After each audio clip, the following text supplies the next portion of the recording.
Welcome home to St. Anne's.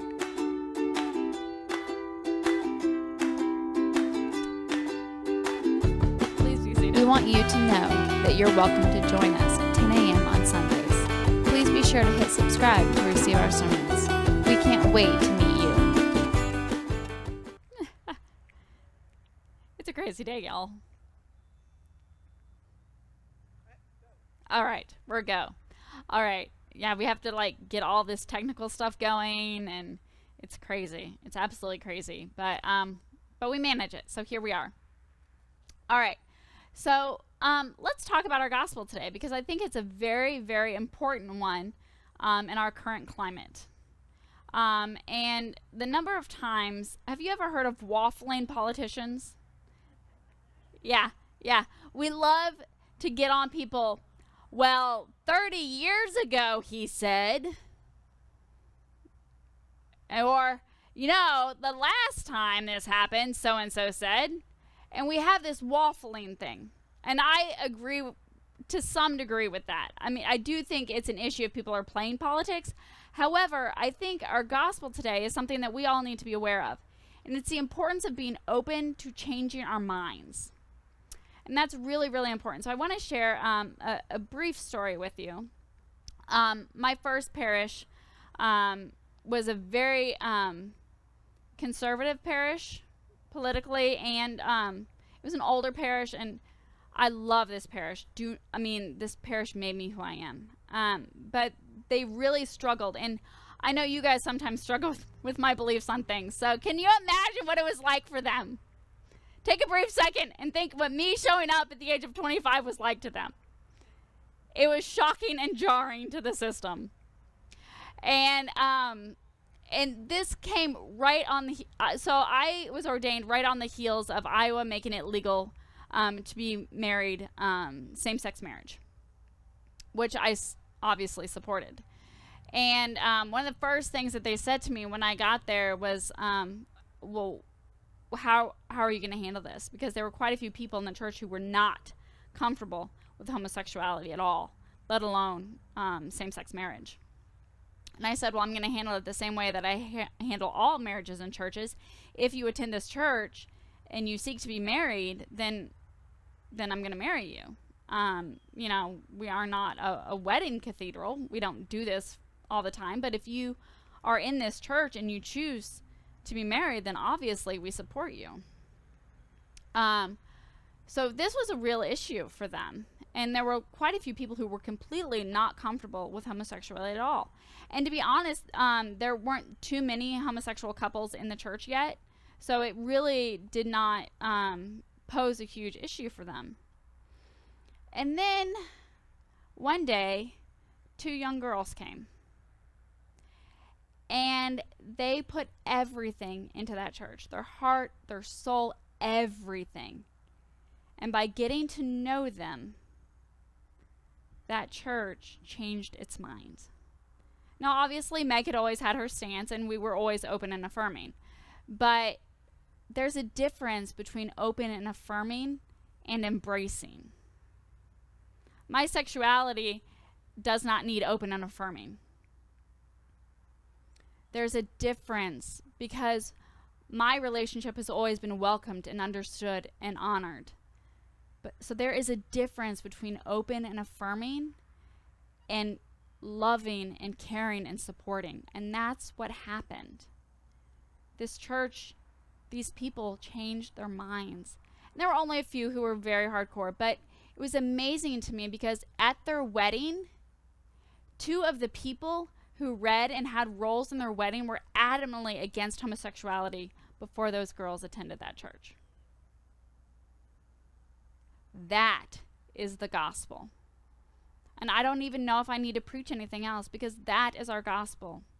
We live in a culture that thinks stubbornness and pride and not being willing and being dead set in our beliefs is something to be honored. God doesn't work that way. God works in our confusion and our chaos and our misunderstandings. And guess what? God works in our leaning in and getting to know one another. And realizing in our humanity, we are one. And in that, when we lean in and we spend time with one another, we are changed. And we see God for who God is. Our gospel today is about that. Our gospel today shows us the people in power who are refusing to change their mind. They say, we have the power. We know the right answer.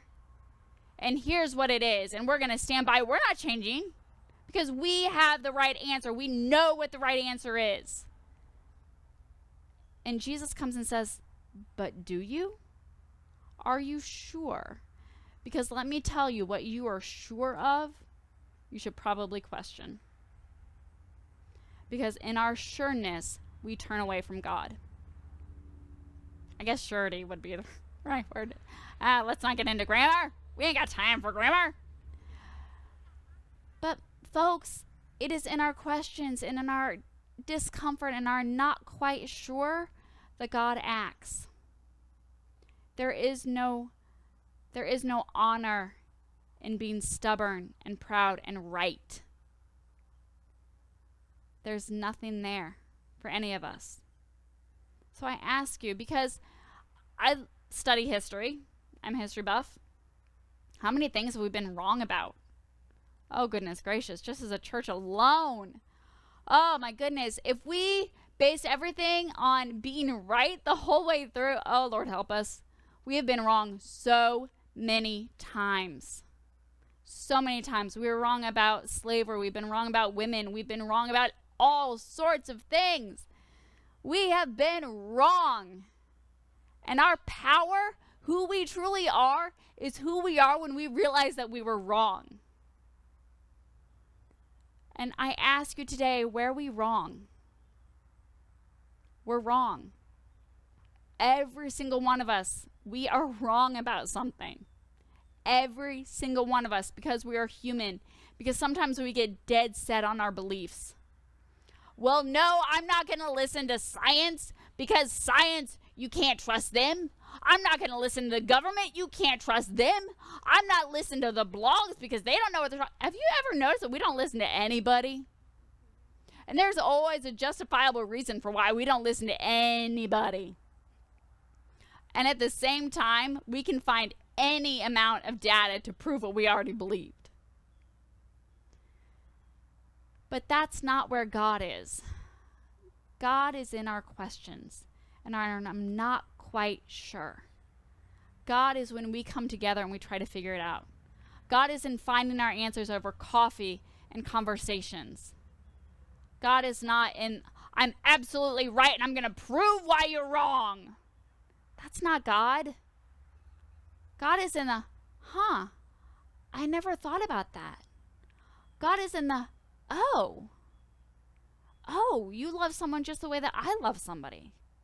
Oh, you want to follow Christ just the way that I want to follow Christ.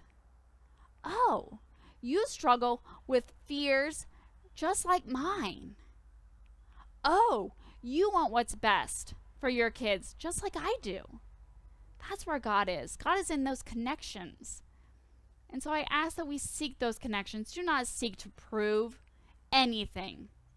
We don't need it. God doesn't need it. If we spend our entire lives trying to prove things that we already believed, it would be a waste of our time. Because has anyone ever changed their mind because somebody told you were an idiot? Have you ever been in a fight with somebody? And they're like, you're dumb. And you're like, you are right. Oh my gosh, I never thought about that before. Nobody's mind has ever been changed by a hateful meme on Facebook. Nobody's. We are changed and we become closer to who we are called to be when you and I sit together and we say, I hadn't thought about that. We become better people when we at first say, no, I'm not going into your stupid vineyard to do your work, Dad. I got things to do. And then we stop and we think, and we're like, oh, I need to go to the vineyard. Guys, it's time. You and we need to go to the vineyard. Because that's where the wine is. There's no wine without the vineyard. We want you to know that you're welcome to join us at 10 a.m. on Sundays. All right, Please be sure to hit subscribe to receive our sermons. We can't wait to meet you. We believe in one God, the Father, the Almighty.